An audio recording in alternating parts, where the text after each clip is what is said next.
Sawadee-kap, I'm JP Mestanza. Welcome to this Thursday, October 14th edition of Phuket Extra, brought to you by pbcphuket.com. More details have been announced for the scheduled reopening of Thailand on November 1st for vaccinated international arrivals with no quarantine, and it's not going to happen nationwide. Instead, it'll only begin with the reopening of a handful of destinations. On November 1st, Thailand will reopen all of Bangkok, all of Krabi province, all of Phang Nga province immediately to Phuket's north, as well as just Hua Hin and Nong Keo in Prachuap Khiri Khan province. On December 1st, this list will expand to 16 provinces, including Chiang Mai, Mae Hong Son, Lamphun, Pre, and Sukhothai. The whole thing is in line with the Premier's plans to reopen Thailand to fully vaccinated international tourists from 10 low-risk countries, of which officials have only revealed 5 countries: the UK, the US, Singapore, China, and Germany, if they pass an RT-PCR test prior to arrival. Officials had consistently said that this list would include 10 countries, but so far there is no announcement on that front. In addition, the head of the Tourism Authority of Thailand is proposing to end the certificate of entry requirement for international arrivals, although this final decision will be left up to the Center for COVID Situation Administration, the CCSA, in Bangkok. The TAT says that they've received tons of complaints, especially from Phuket Sandbox tourists, that the COE process is a major obstacle to visiting Thailand, something echoed by the Telegraph newspaper in London, which described Thailand as having, quote, the most complicated entry restrictions on earth. For more, visit thephuket.news.com.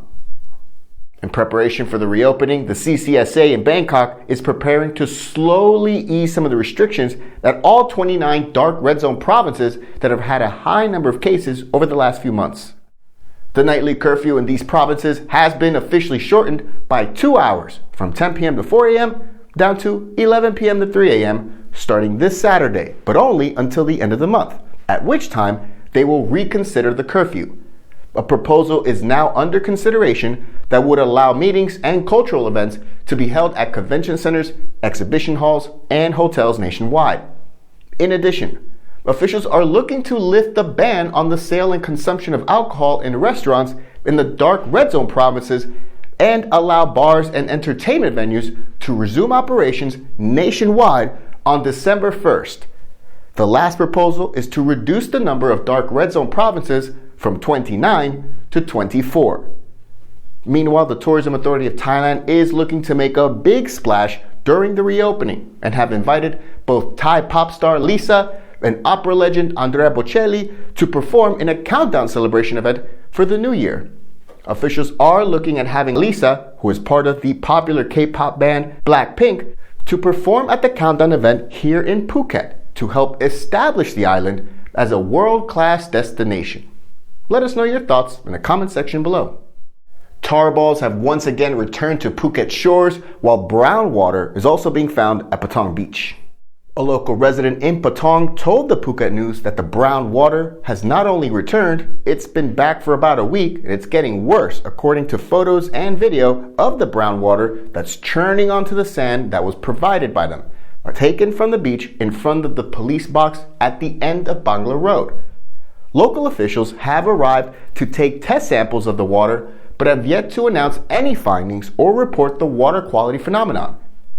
Meanwhile, local environmental group Sustainable Maicao has reported finding tar balls washed up onto Nayang Beach, where volunteers from the local group joined officers from Sirinat National Park staff in a beach cleanup in honor of King Bhumibol Adulyadej Rama IX on Wednesday. Tar balls were last cleaned up from Nayang Beach in June, with no clear confirmation of where that ocean spillage came from, despite some local residents blaming the Express Pearl oil tanker inferno and sinking off Sri Lanka weeks earlier.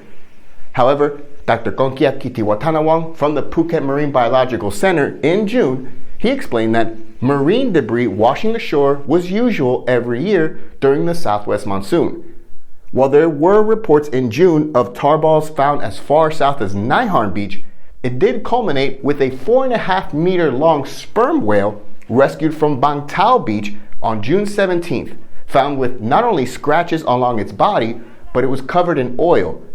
Dr. Konkiat confirmed that the whale has fully recovered and was released back into the sea. For more, visit thephuket.news.com.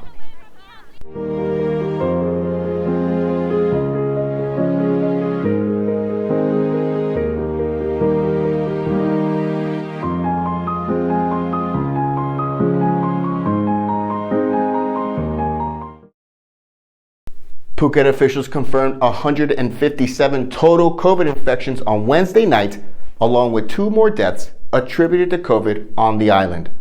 Since April 3rd, Phuket has seen over 13,300 cases, with just over 2,200 of those cases in this month alone. Devotees of the Phuket Vegetarian Festival this morning paraded through the heart of Phuket town for the last time for this year as the Sui Bong Dong Shrine, also called the Lo Rong Shrine in Phuket town, held its street procession. And the final night is tonight. Today is the last full day of rituals for the Phuket Vegetarian Festival, with the final main ritual taking place tonight at about 10 p.m. in Phuket town. With devotees from every shrine taking part in the festival, they will gather to perform blessing ceremonies to call the Jade Emperor and the 9 Emperor gods to return to the heavens. The final night of festivities traditionally sees bonfires of blessings written on blessed parchments set alight and dispatched to the heavens to the loud sounds of firecrackers being set off late into the night.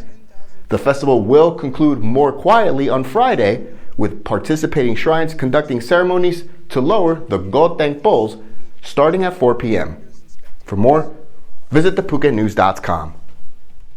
Thanks for joining us here on this Thursday, October 14th edition of Phuket Xtra, brought to you by pbcphuket.com. Join us again tomorrow on Friday. Until then, stay classy, Phuket.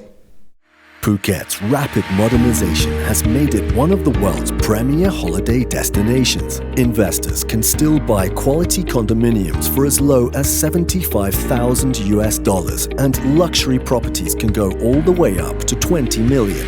Condominiums in Phuket are a safe, secure bricks-and-mortar investment offering foreigners freehold ownership. Call or email Thai Residential, Phuket's #1 trusted real estate advisor, to find your perfect Phuket property.